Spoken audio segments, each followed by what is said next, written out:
Noten la actitud de los verdaderos creyentes en Dios.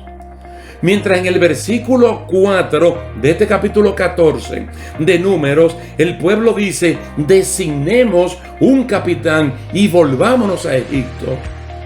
Los verdaderos capitanes designados por Dios, que son Moisés y Aarón, se postran en una actitud de súplica, pidiéndole que reconsideren esto.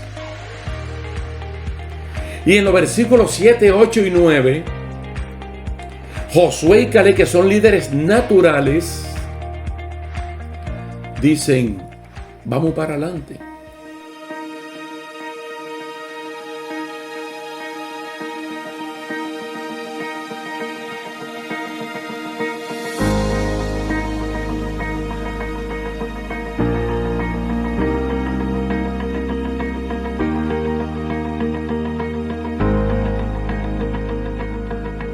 ¿Qué tal, queridos hermanos? Dios le bendiga, Dios le guarde. Es un placer para nosotros estar aquí con ustedes para continuar con nuestra serie de estudios bíblicos Entrenados para Vencer. Una capacitación que viene de parte de Dios para que nosotros salgamos triunfantes en todas las áreas de la vida. Entrenado para vencer y entrenado para ganar es exactamente lo mismo. Y es la parte que vamos a ver en el día de hoy. Y nos vamos a concentrar en Filipenses capítulo 4, versículo 10 al 13. Filipenses capítulo 4, versículo 10 al 13. Vamos a ver que una palabra de verdad es una información que nos llega a través del apóstol Pablo, que es de mucha edificación para cada uno de nosotros. Escuche bien cómo dice esta porción. En gran manera me gocé en el Señor de que ya al fin habéis revivido vuestro cuidado de mí, de lo cual también estabais solícitos, pero os faltaba la oportunidad. No lo digo porque tenga escasez, pues he aprendido a contentarme cualquiera que sea mi situación. Sé vivir humildemente y sé tener abundancia. En todo y por todo estoy enseñado. Aquí quiero recalcar, antes de terminar la lectura, hacer un recalco o enfatizar la palabra enseñado como entrenado. Quiere decir que pudiéramos decir: sé vivir humildemente y sé tener abundancia en todo, y por todo estoy entrenado, así para estar saciado como para tener hambre, así para tener abundancia como para padecer necesidad. Todo lo puedo en Cristo que me fortalece.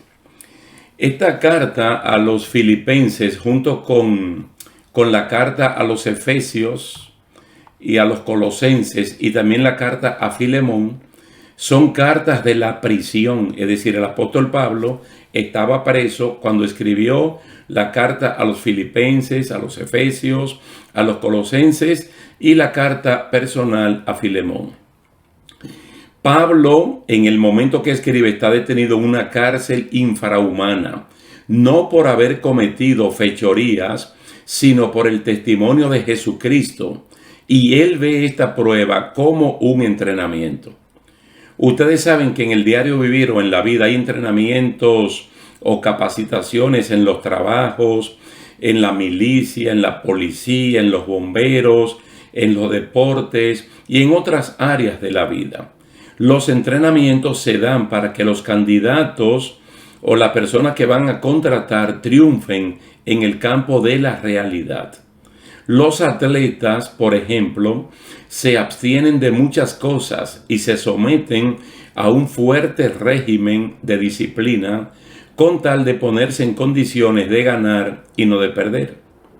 Es decir, ellos van a competir, dice el apóstol Pablo, una de las cartas a los Corintios, no pensando en perder, sino pensando en ganar. Por ejemplo, cuando Deuteronomio capítulo 8 habla de que Dios mismo y no Moisés trajo al pueblo al desierto donde no había vida, fue con la intención de entrenarlos en pruebas reales y no en simulacros. No pruebas simuladas, sino reales. Allí les enseñó que uno puede vivir de la palabra de Dios y no de los recursos humanos solamente. Podemos leer esto en Deuteronomio capítulo 8, los primeros 4 versículos.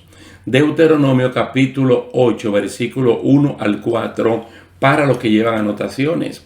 Allí dice: cuidaréis de poner por obra todo mandamiento que yo os ordeno hoy, para que viváis y seáis multiplicados, y entréis y poseáis la tierra que Jehová prometió con juramento a vuestros padres. Presten atención al versículo 2. Y te acordarás de todo el camino por donde te ha traído Jehová tu Dios estos 40 años en el desierto, para afligirte, para probarte, para saber lo que había en tu corazón, si habíais de guardar o no sus mandamientos. Noten bien que este es un entrenamiento, que posteriormente yo pienso que parte de este versículo 2 es que Pablo lo toma cuando le escribe a Timoteo y le habla del varón aprobado, del ministro aprobado, del siervo aprobado, que no tiene nada de qué avergonzarse. Entonces el Señor, a propósito, lo lleva al desierto para afligirlo, para probarlo, para saber lo que hay en el corazón, no solamente para Dios saberlo, sino para que ellos sepan de qué ellos son capaces. Versículo 3. Y te afligió y te hizo tener hambre y te sustentó con maná, comida que no conocías tú ni tus padres la habían conocido, para hacerte saber que no solo de pan vivirá el hombre, mas de todo lo que sale de la boca de Jehová vivirá el hombre. Es decir, te afligió y te hizo tener hambre y te sustentó. Todo eso es un entrenamiento. Y este es el mismo pasaje, en otras palabras y en otros contextos, que utiliza Pablo aquí en la carta a los Filipenses, precisamente en el capítulo 4. Una aflicción conducida por Dios, vigilada por Dios. Entonces lo hace tener hambre. Eso no es un simulacro, sino hambre real, que no hay absolutamente nada, para que aprenda a depender de Dios. El versículo 4, que es el último, dice: tu vestido nunca se envejeció sobre ti, ni el pie se te ha hinchado en estos 40 años. Es decir, hay que pensar, los entrenamientos son para que cuando uno se le presente una situación, entonces uno piense en el entrenamiento que recibió, y como uno salió airoso en el entrenamiento, pueda salir airoso también en la situación que se nos está presentando. Aquí en la carta a los hermanos y amigos de Filipos, les recuerda que su entrenamiento, es decir, su enseñanza, la de Pablo, le permite estar contento sin importar la situación. Es decir, puede ser una situación buena, puede ser una situación mala, mas sin embargo, él puede estar contento. Nosotros sabemos que los principios y valores del mundo dicen que una persona puede estar contenta si la situación es buena. Mas, sin embargo, los principios y valores del reino de Dios, cuando están en nosotros y lo podemos poner en práctica, nosotros podemos estar contentos en las buenas y en las malas. En algún punto, ustedes podrán leer el capítulo 1 del libro de Santiago, donde él habla de que el creyente, cuando esté pasando aflicción o tribulación, debe producir un sumo gozo. Es decir, el gozo en su máxima expresión. No porque Dios sea un masoquista o uno sea un masoquista espiritual que se goce con los dolores, con el maltrato, no. Sino que esas cosas, según el capítulo 5 de la carta a los Romanos, lo que producen en el creyente es esperanza. Y la esperanza en Dios no avergüenza. Entonces Pablo atribuye esta capacidad a que en Cristo todo es posible. En Cristo todo es posible. Cuando dice que todo lo puedo en Cristo que me fortalece, Pablo está hablando de esa situación, de administrar lo poco y lo mucho. Si él le está hablando a los hermanos filipenses de recursos financieros, está bien, pero se puede aplicar a otras áreas también, donde uno puede tener escasez, incluso soledad, no tener a nadie. Y en ambientes como ese, tanto Pablo como David mismo llegaron a decirlo. Incluso David llegó a decir: a ti yo te veo en el desierto como yo te veo en el santuario. Entonces él está diciendo y le está atribuyendo a Jesucristo, que es el que lo fortalece para que él pueda administrar lo poco y administrar lo mucho, pero en ambas cosas él la va a hacer de manera contenta. Ustedes notan que cuando leímos, él está hablando de que parece ser que los filipenses revivieron en ese momento su cuidado por Pablo, cosa que lo tenían presente, pero la oportunidad no había llegado. Entonces, en lo que la oportunidad de los filipenses recurrir como ayudantes de Pablo, Pablo está pasando un momento difícil de escasez. Pero en ese momento de escasez, Pablo se está sintiendo contento porque el Señor lo entrenó para administrar lo poco y para administrar lo mucho. Quiero que hagamos una comparación con Agur. Agur, el que se menciona en Proverbios capítulo 30, versículos 7 al 9. Tome nota de esta cita bíblica porque es muy importante. A veces nosotros la usamos y yo no creo que siempre la usemos en el contexto oportuno. Pero yo creo que Pablo fue diferente a Agur, porque Agur, aunque una persona sincera, en Proverbios 30, 7 al 9, él dijo a Dios: 2 cosas te he demandado, no me las niegues antes que muera. Vanidad y palabra mentirosa aparta de mí. No me dé pobreza ni riquezas. Manténme del pan necesario. No sea que me sacie y te niegue y diga: ¿quién es Jehová? O que siendo pobre robe y blasfeme el nombre de mi Dios. Pablo, por el contrario, no negó al Señor en su momento de escasez. Incluso estando en el mismo pueblo de Filipos, después de aquella gran obra que reprendió un demonio de adivinación que había en una joven, Pablo y Silas cayeron en la cárcel y allí lo castigaron de una forma brutal, y como a la medianoche lo que hacían era que cantaban himnos al Señor, parte de un entrenamiento real. Entonces Pablo, distinto a Agur, en lo poco, en lo mucho, ni negó al Señor, ni tuvo que robar, y cuando tenía la abundancia, tampoco se olvidó del Señor. Quiere decir que si colocamos en balanza a Proverbios capítulo 30, lo que dice Agur, y a Pablo en la carta a los Filipenses en el capítulo 4, yo creo que usted, al igual que yo, nos quedamos con el entrenamiento del apóstol Pablo. Porque nosotros, según el capítulo 8 de Deuteronomio, podemos estar en el desierto. Y desierto significa ausencia de todo, donde no hay nada. Entonces vamos a blasfemar el nombre del Señor porque no hay nada. Por el contrario, vamos a buscar más de Dios porque de la boca de Él nosotros podemos vivir. ¿En qué sentido? De que donde no hay nada, Dios llama a las cosas que no son como si fueran y las cosas aparecen. El mismo Pablo en 1 Corintios capítulo 9, verso 27, él habla de que él fue entrenado y de que él también fue heraldo. No solamente el vocero del rey, sino el entrenador de otros. Y en ambas situaciones, como entrenado, como entrenador, él se empeñó en salir airoso y nunca derrotado. Ahora, yo quiero que ustedes lo vean, hermano, en el plano mismo de las circunstancias. Porque a veces uno está pasando un momento de escasez porque no tiene trabajo o porque tiene más deudas que los ingresos que gana fruto de su trabajo. Cosas que son reales, que no son un simulacro.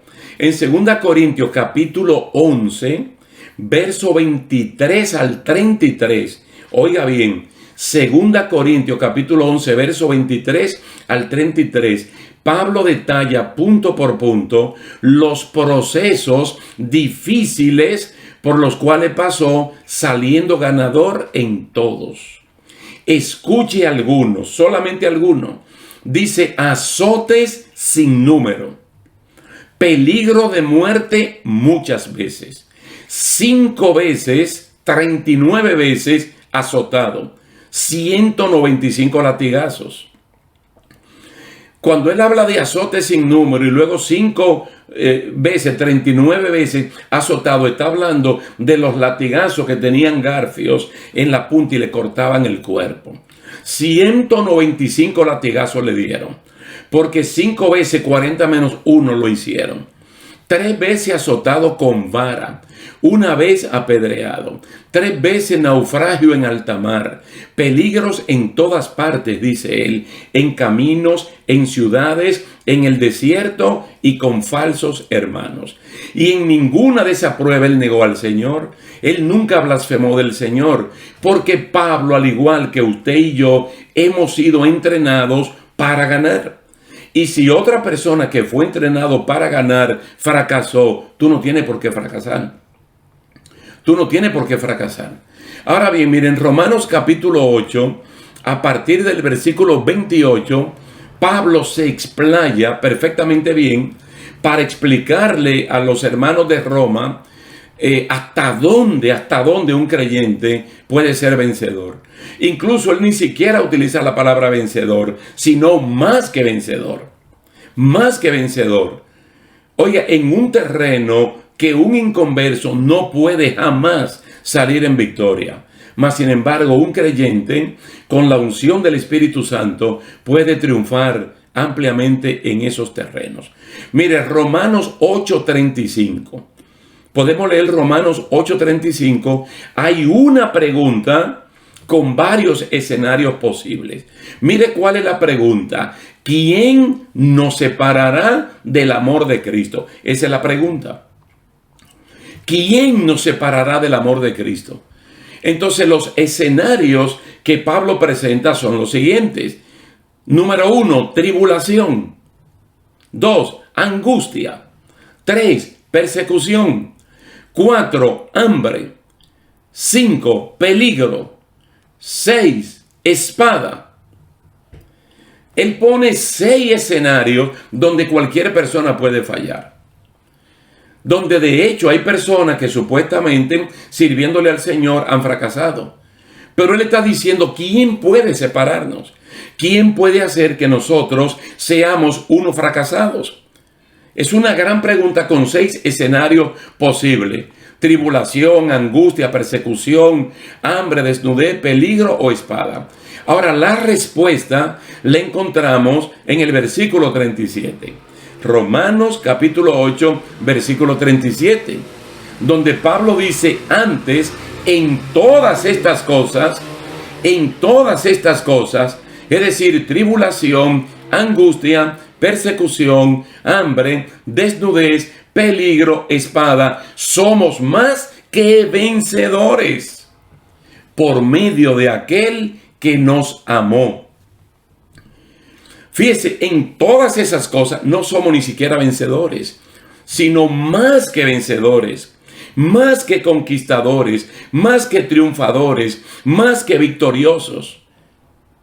Y como siempre, los méritos son del Señor, por medio de aquel que nos amó, por medio de aquel que nos amó. Pero ¿qué es lo que le está diciendo en Filipenses 4:13? Yo todo lo puedo en Cristo que me fortalece. Quiere decir que Cristo te fortalece no para quitar la montaña, sino para que tú subas y la conquiste. Ahora, noten aquí en esta serie de Romanos capítulo 8, cómo Pablo resume en los versículos 38 y 39. Cómo él resume en los versículos 38 y 39. Recuerde que en el verso 35 está la gran pregunta con 6 escenarios posibles. En el verso 37 está la respuesta, que en todas estas cosas somos más que vencedores. Entonces luego el resumen en los versículos 38 al 39, para decirnos, por lo cual estoy seguro, oiga bien la palabra, por lo cual estoy seguro, no hay dudas de que ni la muerte, usted sabe el poder que tiene la muerte, que la Biblia dice que en el día de la muerte ni la fe nos salva, ni el dinero, ni nada, ni el pecado, sino que llegó el momento. Dice, ni la vida, que algunos piensan que la vida no se acaba, ni ángeles, que son superiores a los seres humanos, ni principados, ni potestades. Cuando habla de principados y de potestades, vamos a pensar en principados malos, como están en Efesios capítulo 6, como está organizado el ejército o la jerarquía del enemigo de la justicia del diablo. Cuando hablamos de principados, son príncipes malísimos de parte de Satanás. Dice, ellos no pueden, ni potestades, poderíos que hay. Dice, ni lo presente, ni lo porvenir. Pero tampoco ni lo alto, ni lo profundo, ni ninguna otra cosa creada nos podrá separar del amor de Dios que es en Cristo Jesús, Señor nuestro. Es decir, no hay manera de perder. No hay manera de que un cristiano salga derrotado. Y ya nosotros hemos visto todos los casos posibles en el Antiguo Testamento que son resumidos en el capítulo 11 del libro de Hebreos, en el Nuevo Testamento. ¿Cómo te dice a ti que aún los que murieron por la fe, murieron con la esperanza de la resurrección? Y lo que el Señor permitió que no murieran, conquistaron reinos, apagaron fuego, taparon boca de leones. Es decir, héroes, pero no por su propia fuerza.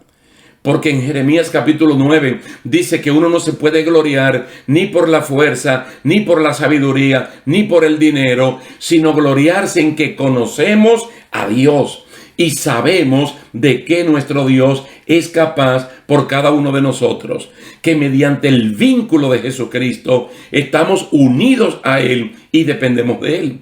Entonces no hay manera de que nosotros podamos perder. Nosotros somos entrenados por el Señor para triunfar. En el libro de Apocalipsis, que fue un libro que nosotros, la mayor parte de él, la parte escatológica, pudiéramos decir, nosotros lo estudiamos en un tiempo pasado. Si ustedes notan, por ejemplo, en las 7 cartas a las 7 iglesias, siempre termina diciendo al que venciere. Al que venciere, se le va a dar esto, se le va a dar lo otro.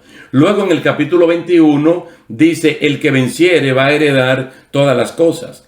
Quiere decir que mínimo en el libro de Apocalipsis se habla 8 veces del que venciere. ¿Tú sabes por qué lo dice así? Porque desafortunadamente hay personas que aún habiendo sido entrenados, capacitados por el Señor, cuando llegan las pruebas, cuando llegan las aflicciones, cuando tiene que ser probada su confesión, entonces se descarrían. En algún momento nosotros hemos hablado, si se le ha olvidado o si tal vez no fue por aquí, yo se lo puedo recordar, que es el capítulo 13 del Evangelio de Mateo, donde hay tantas parábolas, probablemente 7 parábolas, pero hay una parábola allí muy especial que es la del sembrador. Y habla como de 4 potenciales terrenos con la misma semilla. La misma semilla. El sembrador no tenía diferentes tipos de semillas. El sembrador tenía la misma semilla, la misma calidad de la semilla, y él la fue a sembrar. Y todo sembrador, todo agricultor, cuando va a sembrar, antes de hacerlo, lo que primero hace es que prepare el terreno. Y no es verdad que anda botando la semilla junto al camino, en un pedregal o donde hay espinas. No, la tierra tiene que estar, toda tiene que estar en la misma condición. Es decir, que la tierra toda esté en la misma condición desde la óptica del agricultor que la va a sembrar. Pero la reacción, porque eso es una parábola, Dios pone a la gente a todo en la misma circunstancia. Mira, todo, tanto al impío como al creyente. Al impío en su momento le manifiesta todo el amor de Juan 3:16. Y cuando la persona es convencido por el Espíritu Santo y acepta a Cristo como Señor y Salvador, pasa al redil del Señor y comienza el entrenamiento para que triunfe y no para que pierda. Entonces, la semilla, una cae junto al camino, una cae en los pedregales, otra entre los espinos y otra en tierra fértil.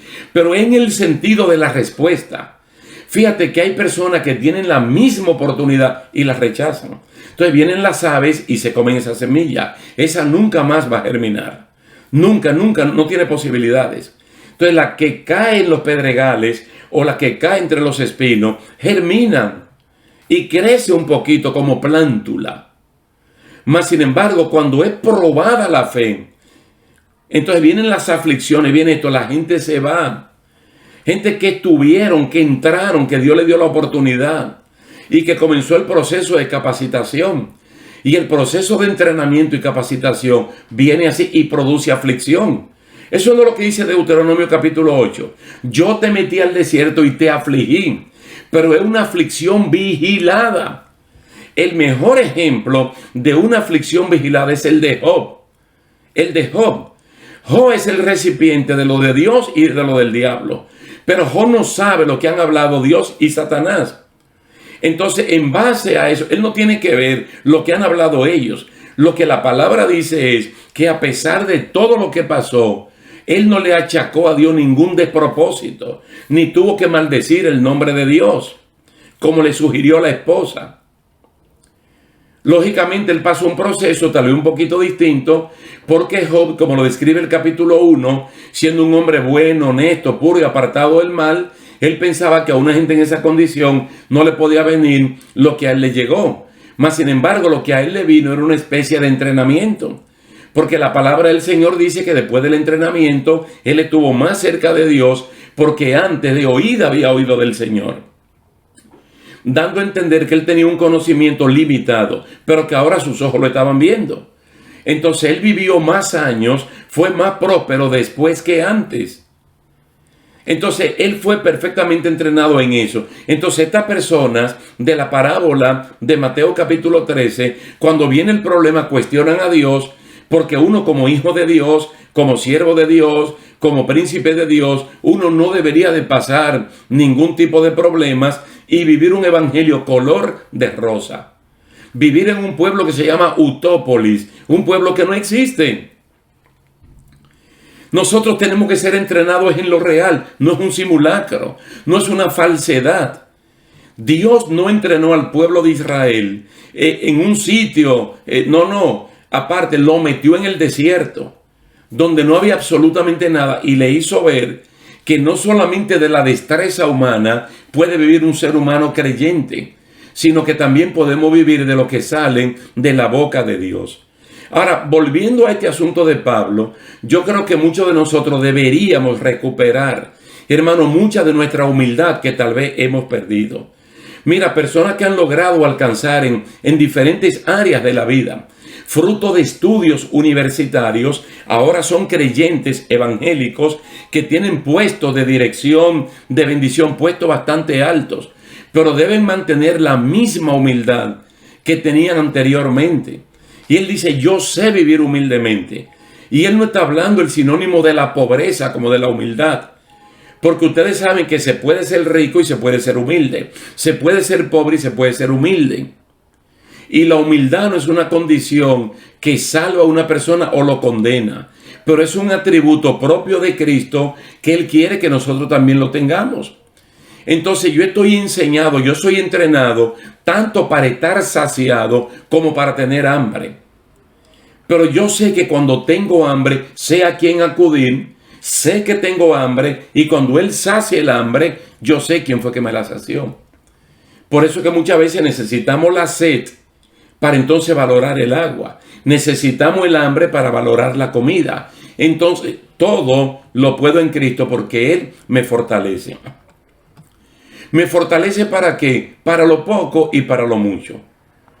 Pablo le dice a Timoteo en la segunda carta a Timoteo, en el capítulo 2, verso 1, él le dice, Timoteo, mi querido hijo, sé fuerte por medio de la gracia que Dios te da en Cristo Jesús. Sé fuerte en cualquier momento. Entonces, lo que Pablo le está diciendo a Timoteo es para nosotros también. En Cristo todo es posible. ¿Por qué? Porque todo lo podemos en Él que nos fortalece. Pero la fortaleza de Él, ¿sabe cuándo más es que la necesitamos? No es en la escasez, es en la abundancia. Parece una paradoja, parece una contradicción. Porque es que hay muchos cristianos que en la abundancia que ellos se enfrían, en la abundancia que ellos se descarrían, en la abundancia que se apartan del Señor. A usted y a mí nos conviene pasar primero por la escasez para fruto de ese entrenamiento. Cuando Dios nos saca al terreno de la prosperidad, entonces la sabemos administrar correctamente bien, como el Señor quiere que nosotros lo hagamos. Bendito y alabado sea el nombre del Señor. Hemos seleccionado esta parte aquí, este capítulo número 11 dentro de la serie Entrenados para Vencer, para que vayamos viendo que ese pueblo en el desierto, o comenzando con Abraham, Isaac, Jacob, José, que todos pasaron su entrenamiento, luego Moisés, luego sacar ese pueblo, y como un pueblo bien entrenado de parte del Señor tuvo un fracaso que no se pudo justificar, porque Dios nos entrena solo para ganar y no para salir derrotados. Bendito y alabado sea su nombre. Vamos a dejarlo hasta aquí, queridos hermanos, dándole la gracia, la gloria y la honra a nuestro Dios y yo personalmente a ustedes por el tiempo que han dispensado para escuchar este estudio de la palabra del Señor. Así que Dios me le bendiga, Dios le guarde y hasta la próxima ocasión. Pero ellos la pidieron de la manera incorrecta y ellos querían carne por un día.